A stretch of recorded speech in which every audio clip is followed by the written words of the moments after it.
유대인들이 가장 좋아하고 존경하는 구약의 족장 중에 하나는 아브라함입니다.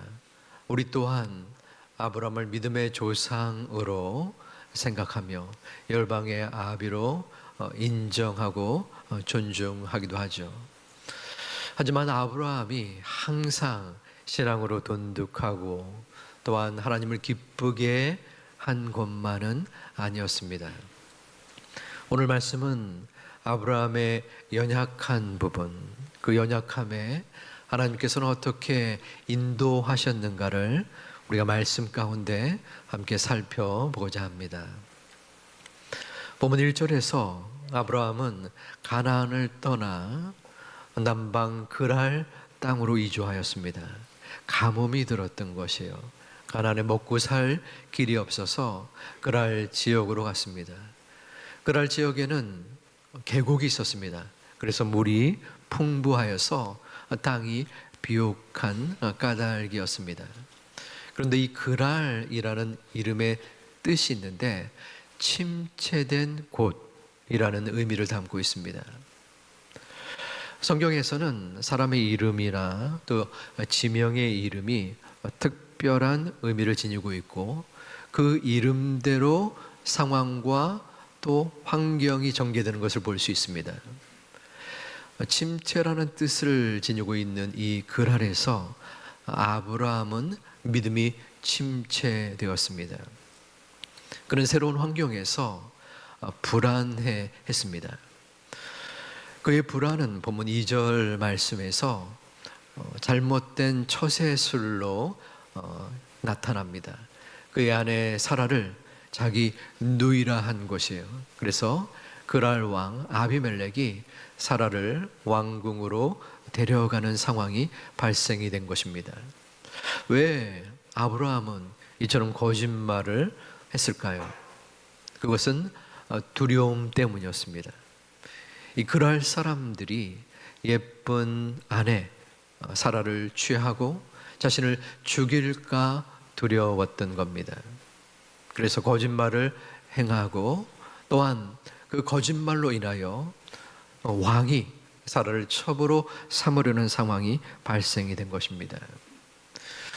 하지만 이는 실제로 하나님께서 아브라함을 온전한 약속의 사람으로 언급하셨는데 그 약속을 믿지 못함에서 비롯된 것입니다.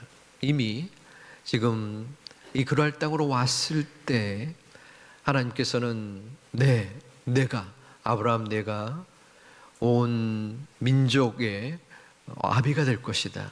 그리고 네 자손이 번성할 것이다 라고 약속하였습니다. 그리고 그 약속에는 하나님께서 절대적으로 보호한다는 내용이 포함이 되어 있는 것입니다. 그러므로 아브라함이 절대적으로 하나님의 약속을 믿었다라면 그랄 사람들을 두려워하지 아니하고 거짓을 말하지 않았을 것입니다. 하지만 그는 사람들에게 아내를 누이라 칭하는 잘못을 저지르게 되었습니다. 하나님께서는 3절에서 이 일에 관여를 하셨습니다. 아비멜렉에게 꿈에 나타나 내가 지금 취하고자 하는 여인은 남편이 있는 자다. 사라가 아비멜렉의 첩이 될 지경에 이르자 이를 막으신 것입니다. 하나님의 나타나심에 아비멜렉은 깜짝 놀라서 자신을 의로운 자라 항변합니다. 그리고 8절 말씀에 자신의 잘못을 뉘우치고 인정합니다. 아침에 일찍 일어나서 종들 앞에서 그 모든 일을 말한 것입니다. 아비멜렉은 이방인이었습니다. 그런데 하나님 앞에 잘못을 고백하고 또한 권위가 자신의 생명보다 더 중하게 여겨지는 전제 국가의 왕이었는데 이렇게 잘못을 부하들 앞에서 말한다는 모습은 굉장히 용기 있는 행동인 것입니다. 하지만 사실 왕의 잘못은 없습니다. 왜냐하면 왕이 할 수 있는 일을 한 것이에요. 도리어 그 잘못은 왕에게 잘못된 판단을 할 수 있는 근거를 준 바로 아브라함에게 있는 것입니다. 아비멜렉은 아브라함을 추궁했습니다. 9절 말씀에 왜 네가 이렇게 거짓을 해서 나와 내 나라가 위험에 처하게 했느냐라고 말입니다. 왕에게 큰 모멸감을 준 것입니다. 어쩌면 이 상황은 아비멜렉이 아브라함을 죽여도 될 수 있는 크나큰 사건이었던 겁니다. 왜 거짓을 고하였느냐라는 아비멜렉의 물음에 11절에서 아브라함은 이곳 그러할 사람들이 하나님을 두려워하지 아니하여 아내로 말미암아 나를 죽일까봐 함입니다 라고 변명을 했습니다. 이것은 누차한 변명입니다. 왜냐하면 24년 전에 아브라함은 똑같은 행위를 했던 지난날의 행적이 있습니다. 바뀌었던 것은 바로 임금이었습니다. 당신은 바로 왕이었습니다. 그때도 똑같이 아내로 인하여 거짓을 구했고 하나님이 간섭하였고 또한 왕으로부터 책망을 얻었습니다. 그토록 큰 고욕을 당하였지만 정신을 못 차린 것입니다. 24년이 지난 후 이제는 성숙해져서 온전히 하나님을 신뢰하고 의지해야 했습니다. 참으로 창피한 모습입니다. 구약의 족장이라면 적어도 목에 칼이 들어와도 정직을 고하여야 할 텐데 자신의 생명 보존을 위해서 아내를 욕보이고 또한 이처럼 어려운 상황을 초래하게 만든 것, 그 사람이 바로 아브라함이었습니다. 이렇게 반복된 잘못을 저지르는 그 사람을 어떻게 해야 할까요? 하나님은 아브라함을 용서하셨습니다. 그를 열국의 아합이 믿음의 조상으로까지 이끌어 주신 것입니다. 왜 하나님이 이처럼 행하셨을까요? 우리의 생각으로는 이해할 수 없지만 하나님은 한번 선택한 사람을 결코 쉽게 포기하지 아니하십니다. 세상의 조롱거리가 된 아브라함을 하나님은 일으켜 세워 주셨습니다.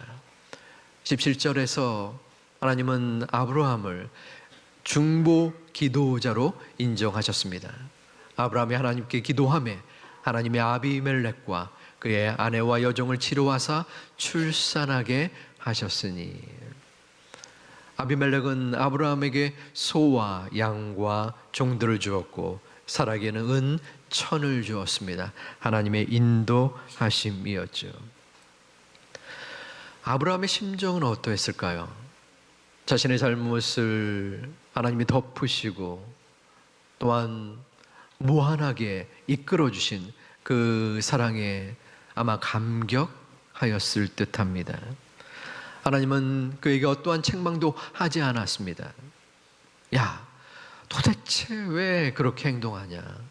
24년 전 그 일을 네가 잃어버린 것이냐?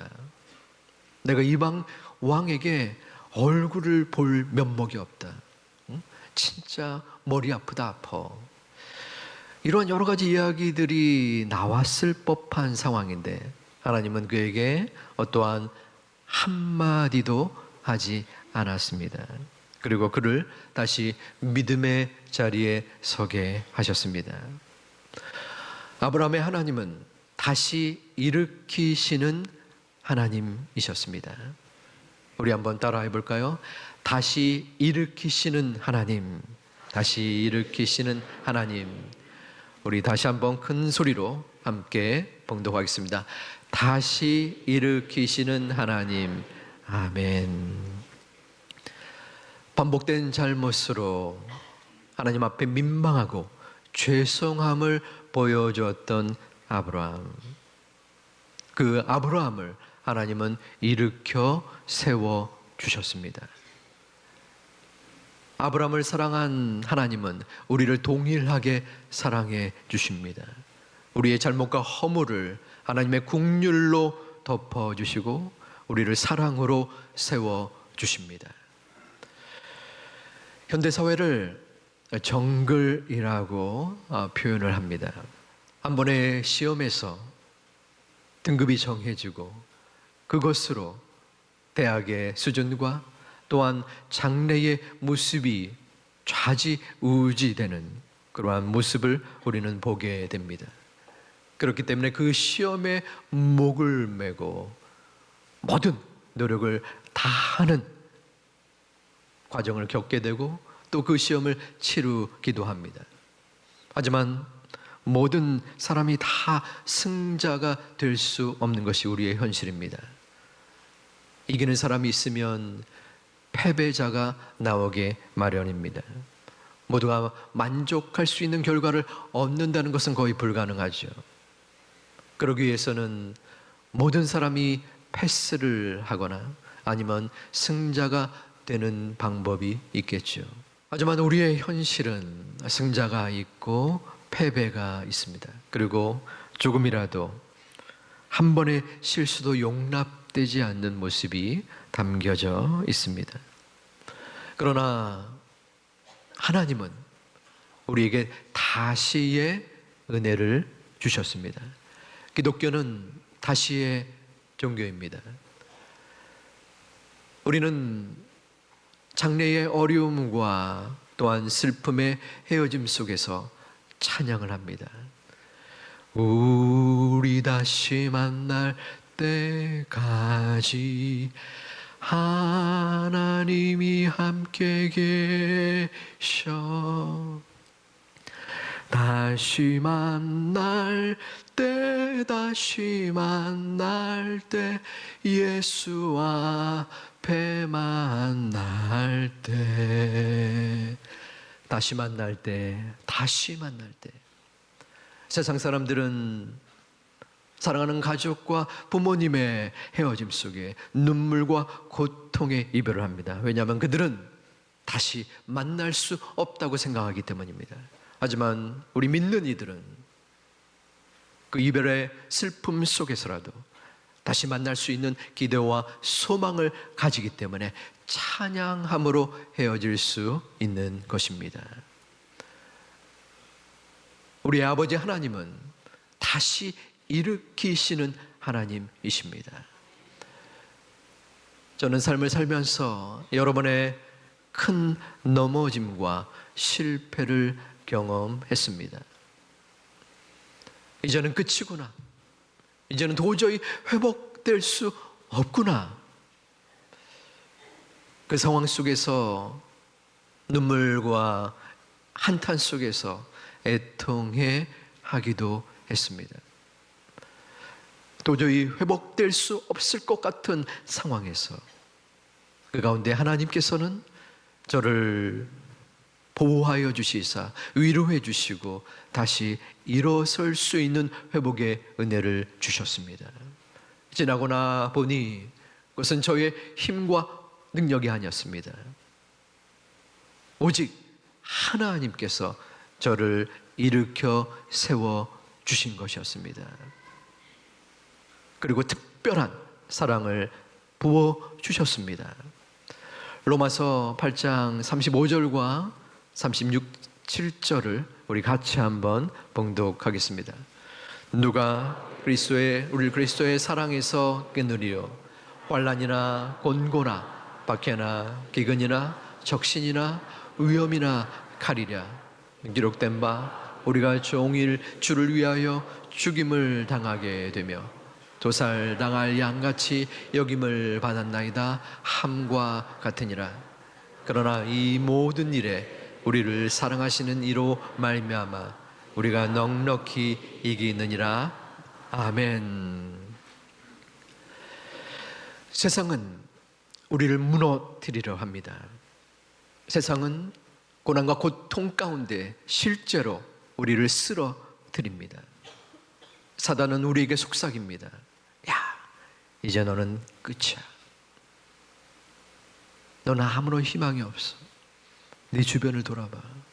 누가 너를 돕냐? 이제 내 스스로 결정을 내리고 결단을 내리라.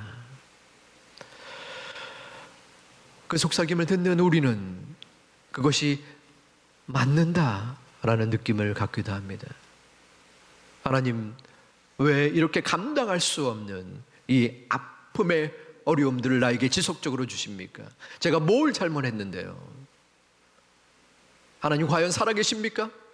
하나님이 과연 나를 사랑이나 하십니까?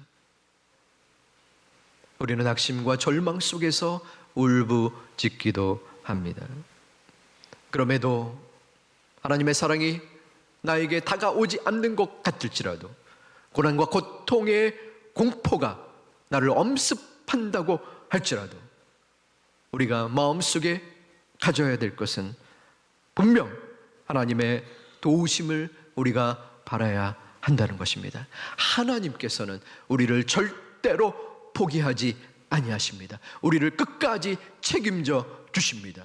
그러기에 그 하나님의 섭리와 은혜를 우리가 마음속에 느끼고 나아갈 때 하나님은 분명한 믿음의 증거를 우리에게 허락하여 주십니다.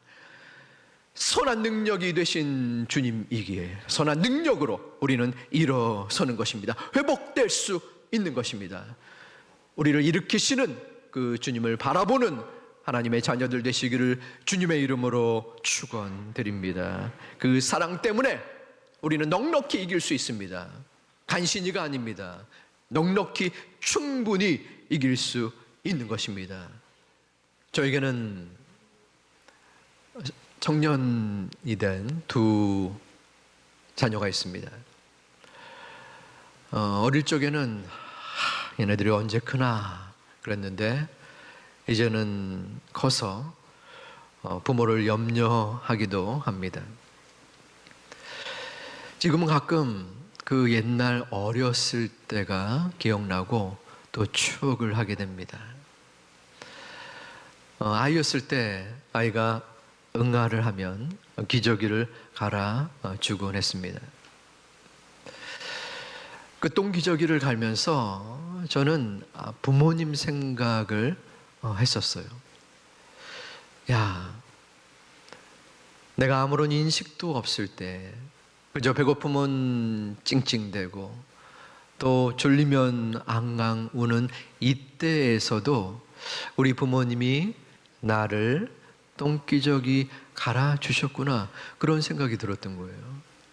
그때는 일회용 기저귀가 있었던 거 아니고 천 기저귀였는데 계속 빨래를 했었겠구나.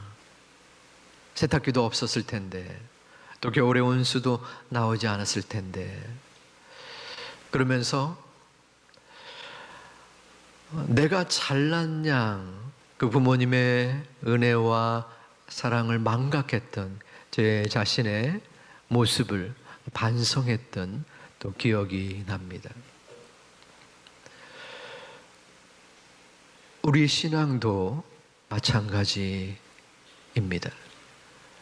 하나님은 여러분의 똥기저귀보다도 50배, 100배 그 이상 되는 악취가 있는 죄악으로 똘똘 뭉친 죄악 덩어리인 우리를 품에 안으시고 우리를 이끌어 주시고 인도해 주셨습니다. 그런데 우리는 마치 내가 잘난 양, 나의 신앙 인격, 나의 믿음의 수준, 봉사의 직분, 이러한 것들로 당연히 은혜의 자격이 있다라고 생각하고 있지는 않습니까? 조금 더러운 표현일지 모르겠지만 양해를 해 주시기 바랍니다. 하나님은 아브라함의 똥을 치워주셨습니다. 야, 왜 똥을 또 쌌냐? 라고 그 엉덩이를 치지 아니하시고 그 똥을 닦아 주셨습니다. 우리의 아버지 하나님은 우리가 싼 똥을 냄새 난다 여기지 아니하시고, 우리가 또 싼 똥을 지겹다 여기지 아니하시고, 그 사랑 많으신 그 온유함으로 그 똥을 닦아 주시는 의로우신 우리의 아버지 하나님이십니다. 그 사랑 때문에 저 같은 사람이 이 말씀의 자리에 설 수 있는 것입니다. 우리의 실수와 실패와 절망 속에서 하나님은 분명히 약속하시고 말씀하십니다. 두려워하지 말아라. 내가 너를 붙들어 줄 것이다. 이 세상 끝날까지 너와 함께 할 것이다. 이 말씀이 우리의 중심 속에 박혀 있기를 주님의 이름으로 축원을 드립니다. 주의 사랑이 다시 우리에게 임하기를, 주의 은총이 우리에게 임하기를, 주님께서 우리를 다시 일으켜 세워주기를 간구해야 합니다. 우리가 왜 어떻게 이 자리에 나올 수 있습니까? 우리의 능력이 아닙니다. 우리는 저 세상의 사람들과 하등 어쩌면은 그 사람들보다 더 신앙이나 마음이나 모든 것에 함량이 부족한 사람일 수 있습니다. 그러나 하나님의 은혜로 우리의 모든 잘못과 모든 죄악과 모든 어려움들을 하나님이 감싸 안아주시고 하나님이 만져주시고 하나님이 봐주셨기 때문에 우리가 이 자리에 앉아 예배를 드릴 수 있는 것입니다. 믿음으로 우리는 나아가는 것입니다. 우리의 능력이 아니라 했습니다. 다시 한번 우리의 마음을 돌아보시기를 소망합니다. 나는 어디에 있는가? 나는 누구인가? 나는 무엇인가? 나의 그동안의 모든 삶의 부족함과 역경 속에서도 하나님은 다시 우리를 일으켜 세워 주셨습니다. 앞으로도 하나님께서는 우리를 책임져 주시고 우리를 붙잡아 주시고 우리를 인도하여 주실 것입니다. 어떨 때는 실망스럽기도 하실 것입니다. 하나님의 보시기에, 마음에 보시기에 어떨 때는 마음속에 우리를 받아들이지 못할 만큼 죄악의 구렁텅이에서 헤매일 수 있습니다. 그럼에도 불구하고 하나님은 우리를 다시 세워주시고 우리를 품에 안아주시는 사랑 많으신 하나님이십니다. 그 하나님을 마음속에 품고 주님 앞에 다시 한번 우리의 중심을 다시 일으키심을 마음에 받아들이고 힘차게 믿음으로 나아가는 우리 제2가족들 되시기를 주님의 이름으로 축원드립니다.